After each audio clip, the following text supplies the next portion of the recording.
Captain বিশ্বাস করেছিলেন Khaled comeback করবেন। সেই বিশ্বাসেই গায়নার বিপক্ষে খালেদ আহমেদ একে একে তুললেন 4 উইকেট। সেই সাথে গ্লোবাল সুপার লিগে রংপুরকে এনে দিলেন 8 রানের অবিশ্বাস্য প্রথম জয়। ক্যাপ্টেন সোহানও ব্যাট হাতেও উইকেটের পেছন থেকে ছিলেন অনবদ্য। ব্যাট হাতে 18 রানে ক্যামিওর সাথে উইকেটের পেছন থেকে 3 ক্যাচ সাথে এক দুর্দান্ত স্টাম্পিং। সব মিলিয়ে সোহান যেন জাতীয় দলে জায়গা না পাওয়ারই জবাব দিলেন নিজের পারফরমেন্স দিয়ে। এই দিন 162 রান তাড়া করতে নেমে গায়না অ্যামাজন 6 ওভারে 1 উইকেটের বিনিময়ে সংগ্রহ করে 49 রান। শেষ 6 ওভারে জয়ের জন্য গায়নার দরকার ছিল মাত্র 38 রান, তখনও হাতে বাকি 6 উইকেট। আর ক্রিজে ছিলেন হেটমায়ার, রাদারফোর্ডের মতো পরীক্ষিত টি-20 পারফর্মাররা। বিধ্বংসী হওয়ার আগেই হেটমায়ার ও রাদারফোর্ডকে নিজের ঝুলিতে ভরে নেন খালেদ।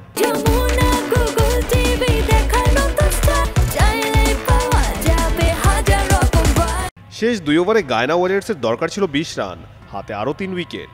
ক্রিজে ডেভিড ভিসা ও প্রিটোরিয়াস, বোলিংয়ে রংপুর রাইডার্সের পেসার খালেদ আহমেদ। 19তম ওভারে প্রথম 4 বলে খালেদ রান দিলেন 11। তখন ম্যাচ মোটামুটি গায়নার পকেটেই, কিন্তু মুহূর্তেই খালেদের কামব্যাক। ওভারের শেষ 2 বলে জোড়া উইকেট তুলে নিয়ে আবারও রংপুরের দিকে ম্যাচ ঠেলে দিলেন। চতুর্থ বলে ছক্কা মারা প্রিটোরিয়াসকে পঞ্চম বলে বোল্ড করেন খালেদ, আর শেষ বলে সামার স্প্রিঙ্গারকে এলবিডব্লিউ করে দলকে জয়ের দ্বারপ্রান্তে নিয়ে যান। শেষ ওভারে আজমাতুল্লাহ ওমরজাই প্রথম বলে ভিসাকে বোল্ড করলে 162 রানের বিপরীতে গায়না গুটিয়ে যায় 154 রানে। ফলে 8 রানের নাটকীয় জয় তুলে নেয় রংপুর রাইডার্স। এর আগে টসে জিতে ব্যাটিংয়ের সিদ্ধান্ত নেয় রংপুর। ওপেনিং জুটিতে সাইফ সৌম্য করেন 49 রানের জুটি। পরে কায়াল মার্সের 31 বলে অপরাজিত 44, সোহানের 18 আর ইফতেখারের 34 রানে ভর করে 162 রানের লড়াকু পুঁজি পায় রংপুর রাইডার্স। কাজী সাকলাইন আহমেদ, যুগান্তর স্পোর্টস।